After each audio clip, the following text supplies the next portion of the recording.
All right, let's do it. Welcome, everybody. Appreciate you guys being here. Excited for this week's Legacy Virtual Training. So we've been doing this for the past couple of weeks. Got a great response from folks who want to learn more about varying topics. And so what we do is we put these master classes together, done virtually, every Friday from 10 a.m. to 12 noon Eastern time, on a variety of different topics. So a couple of weeks ago, we talked about the state of the market from a business and real estate perspective. Last week, we talked about acquiring and underwriting commercial real estate. This week is all about brand building. And if you're not registered, please hop on next week. We'll be talking about I think next week's how to passively invest in real estate and different assets. How to take your money and then make your money work for you, right? And have an army of dollars that just keep on multiplying while you stay focused on your primary business or source of income. The week after that, I'm actually be on site at some development projects that we're building down in like Savannah, Georgia area. And so we're going to do actually a site visit on development, construction, project management side of things. I think that's February 2. The week after that, we have all about building up your team and how to grow a business by bringing rock stars together and putting amazing people in your business and finding the who to do the how, right? And being able to scale that way by attracting, managing, and measuring an amazing team. And so, and we have some other stuff that's in the line regarding personal finance and some other stuff that we're still finalizing, and we'll get you guys that itinerary. But if you go to wherever you registered for this, you can see all the other different upcoming master classes as well. So this one is all about personal branding. So we're going to be teaching you guys how to rent jets, how to rent Lamborghinis, take pictures, post it on Instagram. No, we're not really doing that. We're going to give you the actual authentic, time-tested, lasting strategies on how to build your social media, how to build your personal brand in a way that stays with you forever, right? In a way that takes you from, oh, let me launch this business. It could be a success or it could be a failure. No, if you have a personal brand, it's what level of success is this going to be? That's what having a personal brand does. There is no success or failure. You're going to succeed if you have a personal brand because of a tribe, because of a community, because of people who appreciate you and all the value that you bring into their lives. And so whenever you launch a new product, whenever you launch a new business, whenever you're looking to raise capital for a business venture or a real estate venture, or you launch a book, it's an instant success because you already have a community built and you already have a personal brand and people know what that personal brand stands for. So I'm excited to share this with you guys. The itinerary today is, like I said, 2 hours, 10 a.m. to 12 noon Eastern time. And we're going to be hitting on, we're going to do some content and then open it up for Q&A discussion panel, content Q&A discussion panel. I think that's a great way that we found that kind of the itinerary works. So we're going to start out with some key factors, components of building your brand.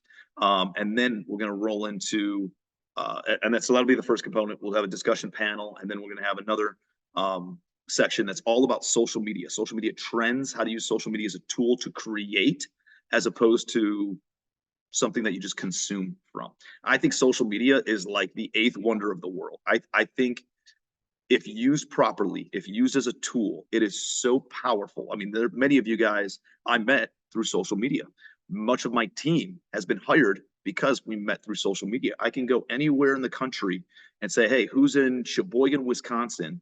And I can have dinner or lunch or coffee with somebody in the community because of my social media following. And I don't have a social media following like a lot of the people who actually are discussion panelists and Q&A guests that you guys can be able to pepper with questions. So we have a rock star panel. And so the first panel is going to be with Shanna Dickerson and Jenny Fisher. So Shanna Dickerson's a travel influencer. She does a lot of high-end travel and experiential type of vacations where she shares these ideas and is able to go around and take amazing pictures and visit some amazing places, and that's turned into a huge social media following.